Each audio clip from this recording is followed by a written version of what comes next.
नमस्कार, मी राहुल कुलकर्णी. एनडीटीव्हीमध्ये जगभरातल्या सर्व प्रेक्षकांचं स्वागत आहे. महाराष्ट्रातली सध्याची राजकीय स्थिती अशी आहे की कोणताही मुद्दा हा आपल्याकडे राजकारणाचा महत्वाचा मुद्दा ठरू शकतो. जसं श्री शरद पवार यांना झेडवरून झेड प्लस सुरक्षा व्यवस्था केली गेली आणि त्यातनं एक वेगळ्या प्रकारचं राजकारण महाराष्ट्रामध्ये रंगताना दिसतं. थोड्याच वेळापूर्वी मोदीबागेमध्ये श्री शरद पवार यांना भेटण्यासाठी एमपीएससीचे आंदोलक विद्यार्थी हे रोहित पवार यांच्यासोबत त्यांना भेटायला गेले होते आणि नंतर बाहेर येताना त्यांनी माध्यमांना असं म्हटलं की शरद पवार साहेबांवरती कुठेतरी पाळत ठेवली जाते का. संजय राऊत हे मराठवाड्यामध्ये होते, तेही तसंच बोलले. खुद्द शरद पवार यांनी काल नवी मुंबईमध्ये बोलत असताना माध्यमांशी आपल्याला याची कल्पना नाहीये की मला का सिक्युरिटी वाढवली असं सांगितलं.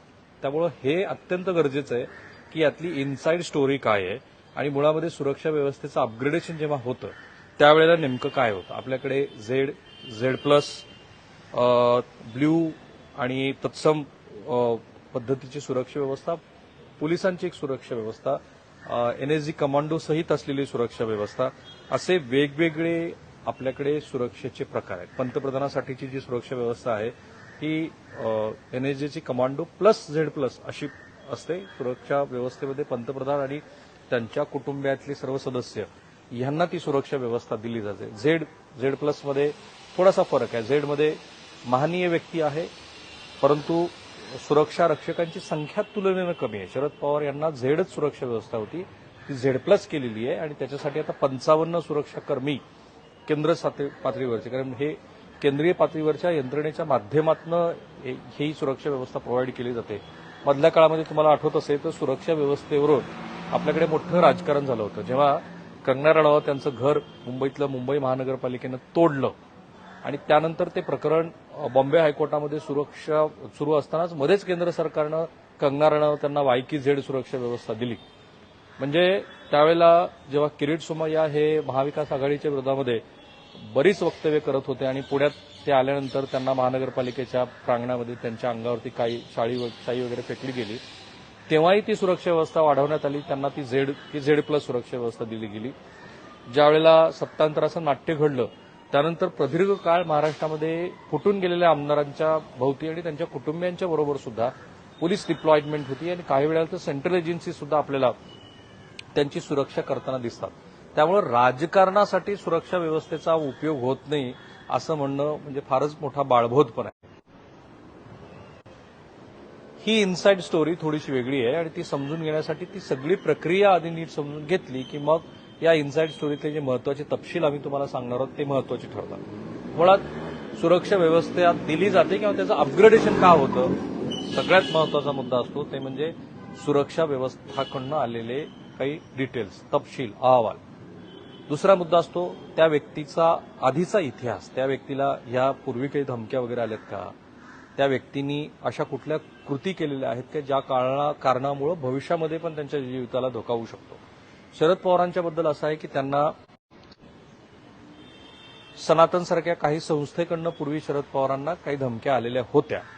ज्यावेळेला गृहमंत्री आर पाटील होते तेव्हापासून सुरक्षा व्यवस्था त्यांची अपग्रेड करण्यात आली आहे. महाराष्ट्रामध्ये या अनुषंगाने काही जणांना सुरक्षा व्यवस्था देण्यात आलेली आहे. तिसरा महत्वाचा मुद्दा ठरतो ते म्हणजे त्या व्यक्तीचा सार्वजनिक जीवनातला वावर काय आहे. आता शरद पवारांचा वावर तर असा आहे की ते बहुतांश काळ सार्वजनिक जीवनातच असतात. आज एका ठिकाणी आहेत, दुपारी कुठेतरी आहेत, तिसऱ्या संध्याकाळच्या वेळेला ते आणखी कुठेतरी आहेत. अशा पद्धतीनं त्यांचा सार्वजनिक वावर आहे. चौथा महत्वाचा मुद्दा असतो की यापूर्वी काही घडामोडी घडल्यात का की ज्या कारणामुळं त्यांना भविष्यामध्ये कुठल्या अनुचित घटनेला सामोरे जावं लागतं. मी हे यासाठी सांगतोय की हीच ती गोष्ट आहे की ज्या कारणामुळं शरद पवारांची सुरक्षा व्यवस्था वाढवली गेली. ती इनसाइड स्टोरी सांगूच आपण. आता काय झालं, 8-10 दिवसापूर्वी शरद पवार हे सोलापूर जिल्ह्यातल्या बार्शी इथं एका कार्यक्रमासाठी जात असताना त्यांची गाडी मराठा समाजाच्या आंदोलकांनी अडवली आणि तुमची मराठा आरक्षणासंदर्भातली भूमिका स्पष्ट करा असं म्हणत ते घोषणाबाजी करत राहिले. बरं, हा काही नवीन प्रकार नाहीये त्यांच्याबद्दल. ज्यावेळेला ते श्री मनोज जरांगे पाटील यांना भेटायला गेले होते पहिल्या लाठी हल्ल्याच्या वेळेला, तेव्हाही अशाच पद्धतीचा काहीसा प्रकार घडला होता. आता हे अलीकडे घडलेलं अशा पद्धतीची घटना आहे. याशिवाय या निमित्ताने आणखी काही घटना घडलेल्या असू शकतात ज्या रिपोर्ट झाल्या किंवा रिपोर्ट झालेल्या नाही. तर सगळ्यात महत्वाची इनसाइड स्टोरी अशी आहे, जी माझी माहिती आहे की शरद पवार यांना आयबीच्या अहवालावरून सुरक्षा व्यवस्था त्यांची वाढवण्यात आली आणि ती वाढवत असताना त्यांना याची पूर्ण कल्पना दिलेली आहे. एका आयबी ऑफिसर्स हे जनरली पत्रकारासारखंच काम करत असतात. ते इनपुट्स जनरेट करतात. बऱ्याच वेळेला ते पत्रकारांना भेटत असतात आणि त्या इनपुट्सच्या आधारावरती संभावित घटना याचे अहवाल ते केंद्र सरकारला देत असतात. तशाच पद्धतीचा अहवाल श्री शरद पवार यांच्या संदर्भामध्ये आयबीनं दिला होता. तो त्यांना एका खोलीमध्ये नीट समजावून सांगितला गेला आणि ते फक्त शरद पवार यांच्याबद्दलच नाहीये तर आणखी 3 नेत्याची सुरक्षा व्यवस्था वाढवली गेली. एक तर स्वतः या देशाचे गृहमंत्री आहेत अमित शहा, ज्याची माहिती शरद पवार यांनीच दिली.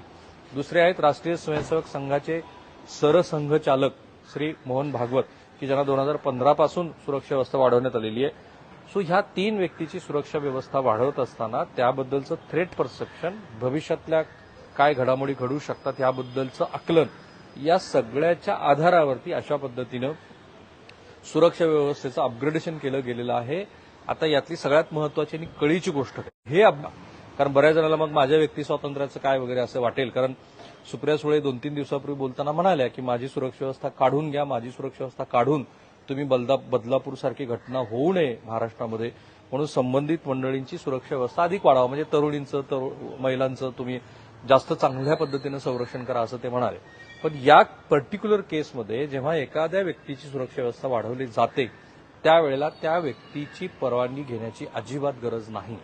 आणि या केसमध्ये श्री शरद पवार यांना ते सांगितलं जरी गेलेलं असलं तरी त्यांची पूर्वसंमती असणं अजिबात गरजेचं नाही. हा नियम आहे की नियमामध्ये त्या व्यक्तीच्या व्यक्ती स्वातंत्र्यापेक्षा त्या व्यक्तीची सुरक्षा महत्वाची असते. आता याच्यात राजकारण काय आहे तर महाविकास आघाडीकडनं हे सांगितलं जातं आहे की त्यांच्यावरती पाळत ठेवायची आहे. कारण महाविकास आघाडीत जसे इकडे देवेंद्र फडणवीस आहेत तसे इकडे श्री शरद पवार आहेत आणि या शरद पवार आणि देवेंद्र फडणवीस यांच्यामध्ये जे काही परसेप्शनचं बॅटल सुरू आहे त्याच्यामध्ये शरद पवार यांच्यावरती पाळत ठेवणं अशा पद्धतीची पण भूमिका ह्या सरकारची, अशा पद्धतीची काही गोष्ट हळूहळू ही सांगितली जाते आहे महाराष्ट्राला. म्हणजे शरद पवार कुठे जातात, कोणाला भेटतात, काय चर्चा करतात वगैरे, आणि म्हणून ही सुरक्षा व्यवस्था वाढवली गेली. खरं म्हणजे पेगासिस सारखं प्रकरण ज्या या देशांनी बघितलं की इस्रायलमधला एक सॉफ्टवेअरचा बग हा अगदी आयफोनमध्ये सुद्धा, की जो जगातला सर्वात सेक्युअर फोन मानला जातो, त्या आयफोनमध्ये पण सोडला गेला आणि श्री राहुल गांधी यांच्यापासून ते या देशातल्या अत्यंत महत्वाच्या अशा व्यक्तीचं सर्व्हिलन्स केलं गेलं, त्यांच्यावर पाळत ठेवली गेली, जे प्रकरण थेट सर्वोच्च न्यायालयामध्ये गेलं. आणि आजतागत या देशाला कळलेलं नाहीये की इस्रायल सारख्या टेक्नोसावी असलेल्या देशातनं हे जे तंत्रज्ञान घेतलं त्याचा खरंच वापर हा राजकीय कारणासाठी केला की नाही केला.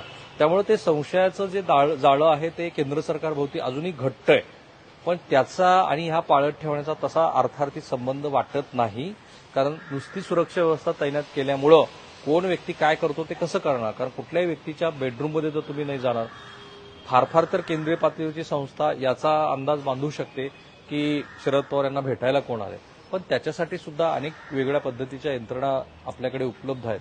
मुद्दा एवढाच आहे की इनसाइड स्टोरी काय होती, जी इनसाइड स्टोरी आम्ही तुम्हाला सांगितली आणि त्या स्टोरीचा सरळ सरळ अर्थ एवढाच आहे की सुरक्षाविषयक ज्या घडामोडी काही घडल्यात, ज्याचे आयबीनं दिलेले अहवाल आहेत त्याच्यावर आधारित शरद पवार यांची सुरक्षा व्यवस्था वाढवली गेलेली आहे. माझ्या मते याच्यामध्ये राजकारण होतच राहणार आहे. कारण त्याचं मुख्य कारण ह्या सरकारबद्दल जे वेगवेगळे प्रवाद आहेत ते, आणि दुसरं कारण महाराष्ट्राच्या विधानसभेच्या निवडणुका तोंडावरती आहे. सो थांबूया आपण इथे. मी आणि एनडीटीव्ही सर्व सोशल मीडिया प्लॅटफॉर्मवरती आहोत. आम्हाला फॉलो करायला लागा. महत्वाचं या व्हिडिओच्या कमेंट बॉक्समध्ये जर तुम्हाला काही महत्वाच्या काही सूचना करायच्या असतील, काही विषय सुचवायचे असतील तर ते सुद्धा सुचवा. थांबूया.